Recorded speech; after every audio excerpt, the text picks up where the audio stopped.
CSN study में आप सभी का स्वागत है। तो कैसे हैं आप लोग? आशा करते हैं कि अच्छा होंगे। तो आज की वीडियो हम लोग क्लास 9 के, ठीक है, क्लास 9 के जो मॉडल सेट नंबर 1 निकाला गया है उसके जो विषय गणित है उसके कंप्लीट सॉल्यूशन इस वीडियो में करेंगे, ठीक है। जैसे कि आप लोग सामान्य निर्देश देख लेते हैं, इसमें आप लोग को कुल मिलाकर 1 घंटा 30 मिनट मिलेगा, कुल मिलेगा आप लोग को 40 और कुल प्रश्न रहेगा 40। सभी प्रश्नों को देना उत्तर अनिवार्य है। प्रत्येक प्रश्न के 4 विकल्प दिए गए हैं, सही विकल्प का चयन करना है और गलत उत्तर दीजिएगा तो उसके लिए कोई अंक नहीं काटे जाएगा, ठीक है। तो चलिए एक एक प्रश्नों को देख लेते हैं और सॉल्व करते हैं, ठीक है, और आसानी के साथ समझते हैं। जैसे कि पहला प्रश्न 1 नंबर है। 1 नंबर प्रश्न है कि निम्नलिखित में से कौन परिमेय संख्या है, ठीक है। यहाँ पर परिमेय संख्या कौन है? तो परिमेय संख्या किसको कहते हैं? जो संख्या हम लोग P/Q के रूप में व्यक्त कर सकते हैं उस संख्या क्या कहते हैं? परिमेय संख्या, ठीक है। तो देखिए सभी ऑप्शन को देखिए ऑप्शन ए है, ऑप्शन क्या है? √3 है, √23 है, √23 है। तो √23 को आप लोग वर्गमूल कीजिएगा तो पूरा इसको वर्गमूल नहीं होगा, तो ये परिमेय संख्या नहीं होगी, अपरिमेय संख्या होगा, ठीक है। अगला ऑप्शन बी नंबर देखिए पाई है। पाई का मान क्या होता है? 22/7। 22/7 को डिवाइड कीजिएगा 7 से तो 3.1414 इस तरह चलते जाएगा। तो जो चीज़ चलते जाता है वो भी परिमेय संख्या नहीं होता है, वो अपरिमेय संख्या होता है, ये भी अपरिमेय संख्या हो जाएगा, ठीक है। ऑप्शन सी देखिए, ये भी देखिए चलते जा रहा है, ये डॉट है, यानी ये चलते जा रहा है, यानी ये भी परिमेय संख्या नहीं, ये अपरिमेय संख्या है, ठीक है।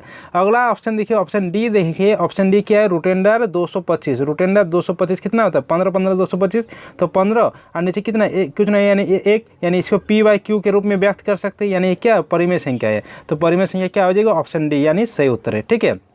अगला प्रश्न देखिए 2 नंबर प्रश्न है कि निम्नों में से कौन सी संख्या 3 और 4 के बीच स्थित है, ठीक है, 3 और 4 के बीच में। तो 3 और 4 के बीच में क्या क्या आएगा? 3.1, 3.2, 3.3, 3.4, 3.5, 3.6, 3.7, 3.8 और 3.9, ये चीज़ आएगा 3 और 4 के बीच में। इसके बाद कुछ नहीं आएगा। तो चलिए सभी ऑप्शन को एक एक चेक कर लेते हैं। जैसे ऑप्शन ए है 7/2, तो 7/2 को डिवाइड कीजिए कितना होगा? 3.5 और 3.5 किसका आता है? 3 और 4 के बीच में आता है, यानी ऑप्शन ए यहाँ पर सही उत्तर हो जाएगा, ठीक है। ऑप्शन ए यहाँ पर सही उत्तर है, ठीक है। अगला प्रश्न देखिए 3 नंबर प्रश्न क्या है? 3 नंबर प्रश्न है कि √5 - √2 × √5 + √2। तो देखिए क्या है यहाँ पर? a - b और इंटू a + b। तो क्या होता है? a - b × a + b, a² - b²। a² यानी क्या है? √5 का होल स्क्वायर माइनस b² यानी √2 का होल स्क्वायर, ठीक है। तो √5² कितना होगा? 5 होगा, माइनस √2² कितना होगा? 2 होगा। तो 5 में 2 जाए कितना होगा? 3 होगा, यानी 3, यानी ऑप्शन नंबर डी यहाँ पर सही उत्तर है, ठीक है। अगला प्रश्न इसमें देखिए 4 नंबर प्रश्न है कि 32 और 5 2/5 बराबर है, ठीक है। ये प्रश्न है। तो 32 को एलसीएम कीजिए, क्या होगा? 2 16 32 होगा, 2 8 16 होगा, 2 4 8 होगा और 2 2 में 4 होगा। कितना द्वारा? 1 2 3 4 5 द्वारा है। तो इसको 2 पर 5 कर सकते हैं, एकदम कर सकते हैं। तो 32 के बदले हम लोग 2 पर 5 करेंगे 32 के बदले। और यहाँ पर पावर में देखिए 2/5 लिखा गया है, 2/5 लिखा गया है। तो ऊपर का 5 और नीचे के 5 काट जाएगा, बराबर कितना होगा? 2² कितना होता है? 4 होता है। 4 यानी कि क्या आंसर होगा? ऑप्शन नंबर बी यहाँ पर सही उत्तर है, ठीक है। अगला प्रश्न देखिए 5 नंबर प्रश्न है कि इनमें से कौन एक बहुपद नहीं है, ठीक है। यहाँ पर बहुपद नहीं है कहा गया प्रश्न में। तो बहुपद किसको नहीं कहेंगे? जो कि मतलब कोई संख्या मतलब वास्तव में नहीं होगा, जो मतलब पूर्ण संख्या नहीं होगा, उसको क्या कहेंगे? बहुपद नहीं कहेंगे, ठीक है। देखिए ऑप्शन ए देखिए, यहाँ पर x² + 6x + 7 सभी पूर्ण संख्या है, तो ये बहुपद है। ऑप्शन बी देखिए x + 3y + 4, यह भी सभी संख्या पूर्ण है, तो ये भी बहुपद है। ऑप्शन सी देखिए क्या है? x + 5/y को 5 पर -1 कर सकते हैं यहाँ पर, प्लस 105, ठीक है, 105। तो यहाँ पर देखिए y पर -1 आ गया, जो कि एक पूर्ण संख्या नहीं है, यानी बहुपद नहीं हो जाएगा। ऑप्शन सी यहाँ पर सही उत्तर है, ठीक है। अगला प्रश्न देखिए 6 नंबर प्रश्न क्या है कि बहुपद x - 2 का शून्यक कौन है, ठीक है। x - 2 का शून्यक कहा गया तो बराबर 0 कीजिए। तो x बराबर क्या हो जाएगा? -2 है तो इधर +2 हो जाएगा, यानी x बराबर 2 आ जाएगा। x बराबर 2 यानी ऑप्शन नंबर सी यहाँ पर सही उत्तर है, ठीक है। अगला प्रश्न देखिए 7 नंबर प्रश्न है कि बहुपद 5x³ + 4x⁴ + 7x + 12 का घात क्या है, ठीक है। घात यानी पावर क्या है? तो पावर उसी को कहेंगे जिसका पावर ज़्यादा रहता है। देखिए यहाँ पर पावर x⁴ ज़्यादा है, यानी इसका घात हो जाएगा जाएगा 4, 4 यानी ऑप्शन नंबर बी यहाँ पर सही उत्तर है। ठीक है, अगला प्रश्न आप देख लेते हैं। अगला प्रश्न देखिए यहाँ पर 8 नंबर है। 8 नंबर प्रश्न है कि यदि बहुपद पी एक्स बराबर x cube plus x square plus x plus 1 को एक्स प्लस 1 से विभाजित किया जाता है तो शेषफल का मान क्या होगा। ठीक है, शेषफल का मान क्या होगा निकालने के लिए कहा गया है। तो सबसे पहले इसको कीजिए, जो एक्स प्लस 1 है इसको बराबर 1 कीजिए, 0 कीजिए। ठीक है, बराबर 0, तो एक्स बराबर क्या हो जाएगा -1 हो जाएगा, एक्स बराबर -1 हो जाएगा। ठीक है, तो देखिए जो यहाँ पर पी एक्स दिया गया है, जहाँ जहाँ पर एक्स है वहाँ पर -1 रखिए। तो एक्स क्यू है तो क्या हो जाएगा, एक्स क्यू यानी -1 क्यू प्लस एक्स स्क्वायर है तो -1 स्क्वायर प्लस एक्स है तो -1 प्लस 1 है। ठीक है, तो -1 क्यू क्या होगा, -1 होगा, प्लस -1 स्क्वायर यानी 1 होगा, प्लस इंटू माइनस, तो यहाँ पर माइनस होगा, यहाँ पर +1 होगा। ठीक है, तो +1 -1 कट जाएगा, +1 -1 कट जाएगा, सब कट गया, बराबर क्या बचा, 0 बचा। तो 0 बचा यानी ऑप्शन नंबर ए यहाँ पर सही उत्तर है। ठीक है, अगला प्रश्न देख लेते हैं 9 नंबर। 9 नंबर प्रश्न है कि एक्स अक्ष पर स्थित किसी बिंदु का निर्देशांक निम्नों में से किस रूप का होता है। ठीक है, एक्स अक्ष पर, तो देखिए इस तरह का होता है, इधर एक्स अक्ष होता है और इधर वाई अक्ष होता है। तो देखिए एक्स अक्ष में, देखिए एक्स अक्ष में एक्स का तो कुछ मान होगा, लेकिन वाई का मान क्या होगा, वाई का मान यहाँ पर 0 होगा, वाई का मान 0 होगा। तो एक्स अक्ष पे क्या होगा, एक्स और 0 देखिए। ठीक है, एक्स और 0 कहाँ पर है, ऑप्शन नंबर सी यहाँ पर सही उत्तर है। अगला प्रश्न 10 नंबर है। 10 नंबर प्रश्न क्या है कि मूल बिंदु का निर्देशांक है। तो देखिए मूल बिंदु का निर्देशांक इस तरह का होता है, यहाँ पर होता है, मूल बिंदु का निर्देशांक 0 0 होता है। तो मूल बिंदु का निर्देशांक क्या होता है, मूल बिंदु का निर्देशांक होता है 0 0 0 0 यानी ऑप्शन नंबर ए यहाँ पर सही उत्तर है। ठीक है, ऑप्शन नंबर 0 0 10 नंबर था, तो 10 नंबर का 0 0 ऑप्शन नंबर सी सही उत्तर है। ठीक है, अगला प्रश्न देखिए 11 नंबर।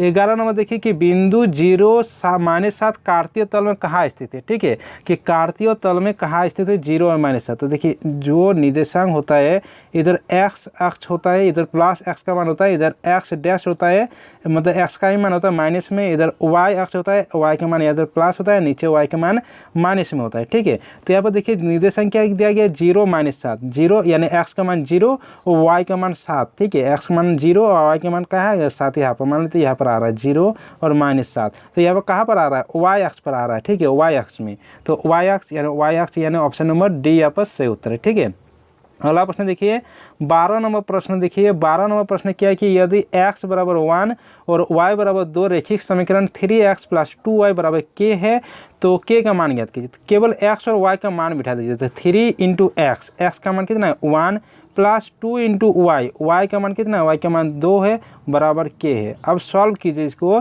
तो 3 एकम 3, 2 2 में 4 बराबर k, यानी k बराबर 3 और 4 कितना होगा, 7 होगा, यानी k बराबर कितना आएगा 7।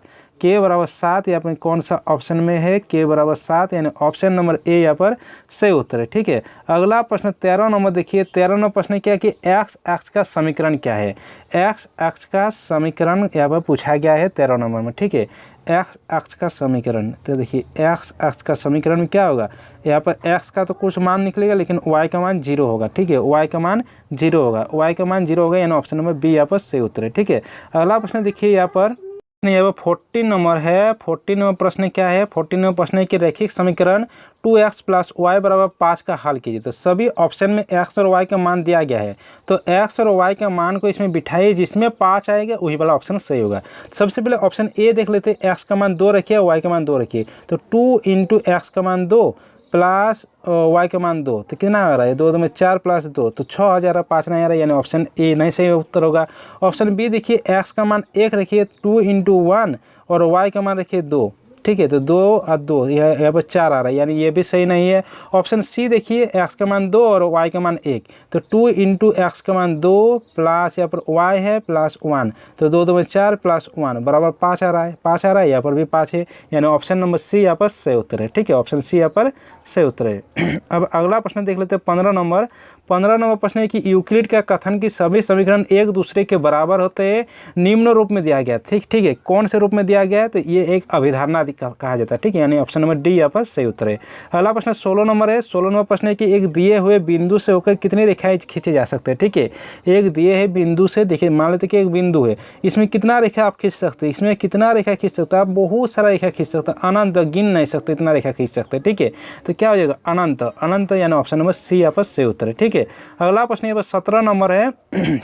17वां प्रश्न है कि 70 डिग्री का पूरक कोण का मान क्या होगा। ठीक है, पूरक कोण का योग कितना रहता है 90 डिग्री होता है। तो पूरक कोण निकालने बोला कि 90 में से 70 को घटा दीजिए, कितना होगा 0, 9 में 7 जगह 2 यानी 20 डिग्री। पूरक कोण इसका कितना हो जाएगा 20 डिग्री, यानी ऑप्शन नंबर सी यहाँ पर सही उत्तर है। ठीक है, अगला प्रश्न देखिए 18वां प्रश्न क्या कि यदि एक त्रिभुज का एक कोण शेष दो कोणों के योग के बराबर हो तो वह त्रिभुज क्या है। ठीक है, वह त्रिभुज कौन सा त्रिभुज का है। ठीक है, यहाँ पर एक तरह का है कि एक त्रिभुज के कोण का योग शेष दो कोणों के योग के बराबर होता है, तो वह त्रिभुज होता है एक कौन त्रिभुज होता है समकोण त्रिभुज, यानी ऑप्शन नंबर बी यहाँ पर सही उत्तर है। ठीक है, अगला प्रश्न देखिए 19 नंबर प्रश्न है कि आकृति में एक्स का मान निकाले। ठीक है, ये एक्स देखिए ये क्या है, एक्स ये बाह्य कोण है, ये सब क्या है अंत कोण है। तो बाह्य कोण बराबर होता है अंत कोणों के योग का योग। ठीक है, अंत कोणों के दो कोणों का योग, तो अंत कोण कितना है 50 प्लस 40, दोनों को जोड़ देंगे तो 50 और 40 कितना होगा 90 यानी 90 डिग्री। ऑप्शन नंबर बी यहाँ पर सही उत्तर है। ठीक है, अगला प्रश्न देखिए 20 नंबर प्रश्न है कि निम्नलिखित में से कौन त्रिभुज की सर्वागमता की कसौटी नहीं है। ठीक है, कौन नहीं है, देखिए एंगल साइड एंगल होता है, साइड भी होता है, लेकिन एंगल नहीं होता है, यानी ऑप्शन नंबर सी यहाँ पर सही उत्तर है। अगला प्रश्न देखिए 21 नंबर प्रश्न है कि त्रिभुज ABC में यदि AB बराबर AC और AC बराबर 70 डिग्री तो ABC का मान क्या होगा। ठीक है, देखिए एक त्रिभुज दिया गया है, क्या नाम त्रिभुज का ABC। ठीक है, ABC मान दिया गया है, यहाँ पर AB और AC बराबर है, और यहाँ पर ACB ये कोण दिया गया है 70 डिग्री, यहाँ पर ABC ये कोण निकालने का है। तो ये देखिए ये भुजा दोनों क्या है समान है, तो जब दो भुजा समान होते हैं तो उसको क्या कहते हैं समद्विबाहु त्रिभुज। तो समद्विबाहु त्रिभुज में दोनों का आपस का कोण भी बराबर होता है, तो ये 70 डिग्री तो ये भी 70 डिग्री ही होगा, यानी ऑप्शन नंबर सी यहाँ पर सही उत्तर है। ठीक है, अगला प्रश्न देखिए 22 नंबर प्रश्न है कि एक चतुर्भुज के कोण 3:5:9:13 के अनुपात में है, इस चतुर्भुज के सबसे छोटे कोण का मान क्या होगा। ठीक है, तो देखिए चतुर्भुज के चारों कोणों का योग कितना होता है 360 डिग्री होता है, 360 डिग्री होता है बटा कितना चारों कोणों का यहाँ पर अनुपात दिया गया 3, 5, 9, 13, सबको जोड़ दीजिए 3, 5, 8 होगा, 8, 9, 17 होगा, 17 और 13 कितना होगा 30 होगा, 17 और 13 हाँ 30 हो जाएगा, इंटू छोटे कोण कितना है यहाँ पर छोटे कोण यहाँ पर 3 है तो इंटू 3। ठीक है, यहाँ पर 0 0 काट दीजिए, यहाँ पर 3 काट जाएगा, कितना हो जाएगा 36 डिग्री। 36 डिग्री देखिए कौन सा ऑप्शन में है, ऑप्शन नंबर ए यहाँ पर सही उत्तर हो जाएगा। ठीक है, अगला प्रश्न देखिए यहाँ पर 23 नंबर प्रश्न है कि किसी चतुर्भुज के भुजाओं को मध्य बिंदु को एक क्रम से मिलाने वाले रेखाखंड द्वारा बना चतुर्भुज होता है। ठीक है, किस तरह का चतुर्भुज ये होता है। ठीक है, यहाँ पर बोला गया किसी चतुर्भुज ले लीजिए, मान लेते कि कोई एक त्रिभुज हम ले लेते हैं, चतुर्भुज ले लेते हैं, चतुर्भुज के मध्य बिंदु से हम यहाँ पर एक कोण यहाँ पर मध्य बिंदु को मिलाकर एक चतुर्भुज बनाते हैं, तो ये क्या बनता है, तो यहाँ पर बन जाता है यहाँ पर क्या बन जाता है, ये एक समांतर चतुर्भुज बन जाता है, यानी ऑप्शन नंबर बी यहाँ पर सही उत्तर है। ठीक है, अब अगला प्रश्न देख लेते हैं 24 नंबर प्रश्न है कि आकृति में ABCD एक समांतर चतुर्भुज जिसमें BC बराबर 7 सेंटीमीटर तथा AE बराबर 5 सेंटीमीटर तो समांतर चतुर्भुज का क्षेत्रफल है। तो समांतर चतुर्भुज का क्षेत्रफल क्या होता है आधार इंटू ऊंचाई, तो आधार यहाँ पर क्या है BC यानी 7 इंटू ऊंचाई क्या है AE यानी कितना है 5, 7 5 है 35 वर्ग सेंटीमीटर, इसका उत्तर हो जाएगा। ठीक है, 35 वर्ग सेंटीमीटर, यानी ऑप्शन नंबर सी यहाँ पर सही उत्तर है। ठीक है, अगला प्रश्न देखिए 25 नंबर प्रश्न क्या है, 25वां प्रश्न है कि ये एक समांतर चतुर्भुज और एक त्रिभुज एक ही आधार तो समांतर रेखाओं के बीच स्थित है, तो यदि त्रिभुज का क्षेत्रफल 12 वर्ग सेंटीमीटर है तो समांतर चतुर्भुज का क्षेत्रफल क्या होगा। ठीक है, समांतर चतुर्भुज का क्षेत्रफल क्या होगा, देखिए एक समांतर चतुर्भुज है और उसमें एक त्रिभुज बना रहा है, इस तरह का त्रिभुज बना रहा है, तो उसी आधार पर जब त्रिभुज बनाता है तो समांतर चतुर्भुज का जितना क्षेत्रफल होता है त्रिभुज का क्षेत्रफल भी उतना ही होता है, यानी बराबर होता है। यदि त्रिभुज का क्षेत्रफल 12 वर्ग सेंटीमीटर है तो समांतर चतुर्भुज का क्षेत्रफल भी 12 वर्ग सेंटीमीटर ही होगा, यानी ऑप्शन नंबर ए यहाँ पर सही उत्तर है। ठीक है, अगला प्रश्न देखिए 26 नंबर कि वृत्ताखंड एक चाप तथा डैश के बीच का भाग होता है। ठीक है, देखिए वृत्ताखंड यानी वृत्त से होता है, क्या बोल रहा है एक चाप, मान लेते एक चाप इस तरह का होता है और यहाँ पर एक जीवा बनता है, यह वाला भाग को क्या करता है वृत्ताखंड कहते हैं। तो किसके बीच होता है एक चाप और एक जीवा के बीच का। ठीक है, एक जीवा के बीच का भाग का क्षेत्रफल। ठीक है, तो एक जीवा यानी ऑप्शन नंबर सी यहाँ पर सही उत्तर है। ठीक है, अगला प्रश्न देखिए 27 नंबर प्रश्न है कि 3 असंरेखी बिंदु से कितने वृत्त खींचे जा सकते हैं। ठीक है, 3 असंरेखी बिंदु से होकर कितने रेखा खींची जा सकता है। असंरेखी, देखिए संरेखी एक होता है, संरेखी तीनों बिंदु एक ही दिशा में होता है, उसको कहा जाता है संरेखी। और असंरेखी जो तीनों बिंदु अलग अलग दिशा में होता है, जैसे मान लेते हैं इस तरह का, तो इससे होकर आप लोग किस तरह का त्रिभुज वृत्त बना सकते हैं, एक ही वृत्त बना सकते हैं। आप लोग इस मान लेते कि यहाँ पर देख लेते इसको विस्तार से, इस तरह का ले रहे हैं, तो यहाँ पर देखिए एक त्रिभुज बन रहा है। मान लेते ऊपर 2 बिंदु ले रहा है, नीचे 1 बिंदु, यहाँ पर भी एक त्रिभुज बन रहा है। मान लेते कि इधर 1 बिंदु ले रहे हैं, इधर 2 बिंदु ले रहे हैं, तो एक ही वृत्त बन रहा है। तो केवल और केवल हम लोग एक वृत्त यहाँ पर खींच सकते हैं, यानी ऑप्शन नंबर ए यहाँ पर सही उत्तर है। ठीक है, अगला प्रश्न देखिए 28 नंबर प्रश्न है कि आकृति में ACB का मान क्या होगा। ठीक है, पूछा गया है ACB का कोण। ठीक है, तो ACB का कोण क्या होता है, यहाँ पर ACB का कोण हो जाता है वृत्त के केंद्रों द्वारा बनाए गए कोण का ये आधा होता है। ठीक है, आधा होता है। तो यहाँ पर देखिए क्या है, 50 डिग्री है, तो इसका आधा कितना होगा, 25 डिग्री, यानी ऑप्शन नंबर सी यहाँ पर सही उत्तर होगा। ठीक है, अगर यहाँ का कोण दिया रहता है तो इसका ये डबल हो जाता है, केंद्र पर बनाएगा, तो देखिए 25 है, इसका डबल 50 हो जाएगा। तो इसका यहाँ पे जो यहाँ पर कौन बनाता है, वो केंद्र द्वारा बनाए कोण का आधा होता है, यानी 50 का आधा यहाँ पर 25 हो जाएगा, यानी ऑप्शन नंबर सी यहाँ पर सही उत्तर है। ठीक है, अगला प्रश्न देखिए 29 नंबर प्रश्न है कि एक त्रिभुज में ABC में AB बराबर 4 सेंटीमीटर, कोण A बराबर 60 डिग्री, इस त्रिभुज की रचना संभव नहीं है यदि BC तथा AC का अंतर है। ठीक है, प्रश्न में क्या कहा गया, देखिए यहाँ पर क्या एक त्रिभुज है ABC। ठीक है, एक त्रिभुज है ABC। ठीक है, और इसमें ए दिया गया 60 डिग्री और यहाँ पर AB का मान दिया गया 4 सेंटीमीटर। ठीक है, तो यहाँ पर बोल रहा है कि कोण संभव नहीं है, किसका अंतर यहाँ पर संभव नहीं है। ठीक है, तो यहाँ पर जो BC और AC, यहाँ पर जो BC और AC का अंतर होता है हमेशा छोटा होता है, हमेशा AB से छोटा होता है, यानी 4 से छोटा होना चाहिए। ठीक है, लेकिन यहाँ पर बोल रहा है कि संभव नहीं है, यानी 4 से अगर बड़ा हो जाएगा तो संभव नहीं होगा। तो देखिए 4 से बड़ा है यहाँ पर 4.5 सेंटीमीटर, यानी ऑप्शन नंबर सी यहाँ पर सही उत्तर है। ठीक है, अगला प्रश्न देखिए 30 नंबर प्रश्न क्या है, प्रश्न क्या है कि उस त्रिभुज का क्षेत्रफल क्या होगा जिसकी भुजाएं 3 सेंटीमीटर, 4 सेंटीमीटर और 5 सेंटीमीटर है। ठीक है, तो यहाँ पर त्रिभुज का क्षेत्रफल निकालने कहा गया। तो ठीक है, यहाँ पर यानी A बराबर 3 सेंटीमीटर है, B बराबर यहाँ पर 4 सेंटीमीटर है और C बराबर यहाँ पर 5 सेंटीमीटर है।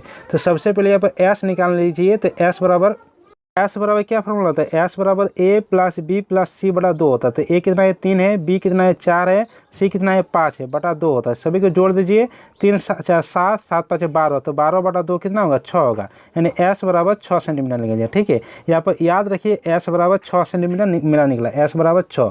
अब त्रिभुज का क्षेत्रफल निकालेंगे, तो त्रिभुज का क्षेत्रफल क्या होता है, त्रिभुज का क्षेत्रफल होता है root under S minus A into S minus B into S minus C। ठीक है, ये फॉर्मूला होता है। यहाँ पर मान बिठा दीजिए, यहाँ पर मान बिठा दीजिए, तो S कितना है 6 इंटू 6 माइनस A कितना है, यहाँ पर A यहाँ पर 3 है, इंटू 6 माइनस B, यानी B कितना है यहाँ पर 4 है, यानी 4 इंटू S माइनस C यानी 6 माइनस 5। ठीक है, इसको अब हल कीजिए, यहाँ पर ऊपर में लिखते हैं यहाँ पर, तो क्या होगा यहाँ पर 6 होगा, यहाँ पर 6 में 3 जाएगा तो 3 होगा, इंटू इधर 6 में 4 जाएगा तो 2 होगा, इधर 6 में 5 जाएगा तो 1 होगा, ये रूट में होगा। ठीक है, ये रूट में होगा।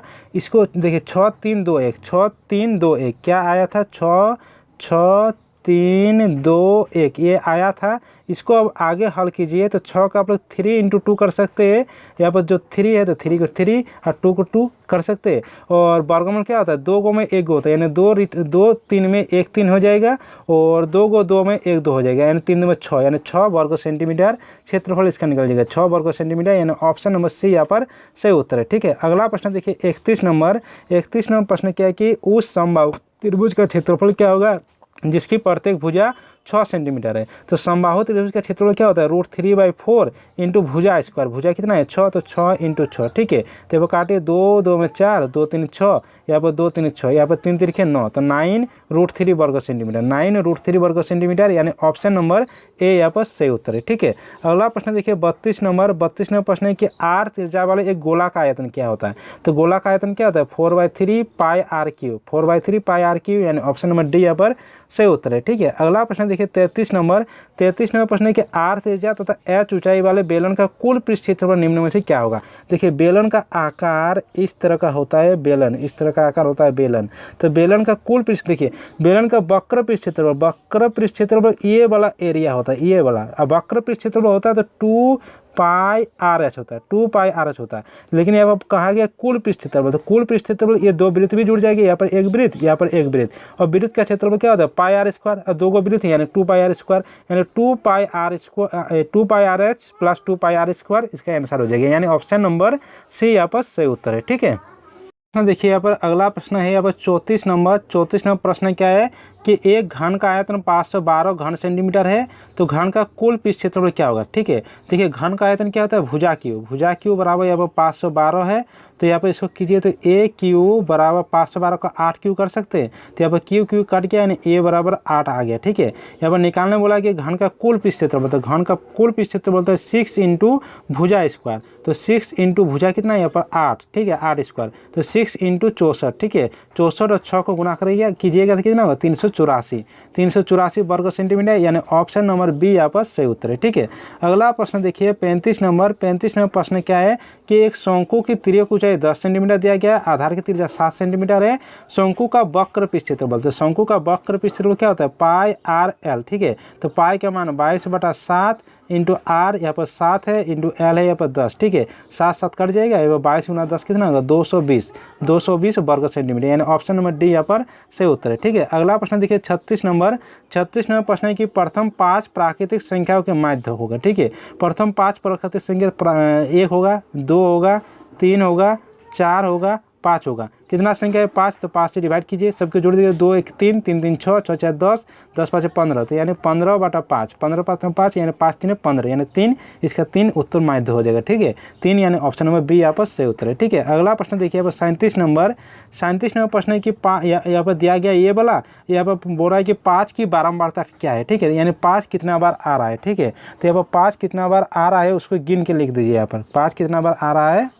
कितना बार आ रहा है उसको गिनिए। यहाँ पर 5 एक बार आ रहा है, यहाँ पर एक बार, 2 बार, यहाँ पर 3 4, यहाँ पर 5 1 6 बार 5 आ रहा है, यानी ऑप्शन नंबर बी यहाँ पर सही उत्तर होगा। ठीक है, अगला प्रश्न देखिए 38 नंबर प्रश्न है कि वर्ग अंतराल 10 और 20 का वर्ग चिन्ह, तो वर्ग चिन्ह क्या होता है दोनों को जोड़ के 2 से डिवाइड दे देते हैं, यानी 10 + 20 / 2, यानी 10 और 20 कितना होगा 30 होगा बटा 2, यानी 2 15 30, यानी 15, यानी ऑप्शन नंबर सी यहाँ पर सही उत्तर होगा। ठीक है, अगला प्रश्न देखिए 39 नंबर प्रश्न है कि एक पासे को 1000 बार फेंकने से प्राप्त 3 की बारंबारता 150 है, तो उसकी प्रायिकता क्या होगी। तो प्रायिकता क्या होता है जो आते उसकी संख्या 150 बटा कुल संख्या कितना है 1000 0 0 कट जाएगा। अब 5 3 15 होगा, 5 20 100, यानी 3/20 यानी ऑप्शन नंबर सी यहाँ पर सही उत्तर है। ठीक है, अगला प्रश्न देखिए 40 नंबर प्रश्न है कि असंभव घटना की प्रायिकता क्या होगी। तो प्रायिकता हमेशा 0 और 1 के बीच में होता है। ठीक है, 0 और 1 के बीच में होता है, और प्रायिकता कभी भी ऋणात्मक में नहीं होता है, नेगेटिव में नहीं होता है, यानी -1 प्रायिकता नहीं होगा, यानी ऑप्शन नंबर डी यहाँ पर सही उत्तर होगा। ठीक है, तो चलिए आप लोगों का 40 का 40 सोल्यूशन इस वीडियो में हो चुका है। ठीक है, तो चलिए सभी दोस्तों के साथ इस वीडियो को शेयर कर दीजिए, वीडियो को लाइक कर दीजिए, और इस चैनल में कोई नए हैं तो चैनल को सब्सक्राइब कर दीजिए, साथ में बेल आइकन को प्रेस कर दीजिए। चलिए मिलते हैं अगले वीडियो के साथ।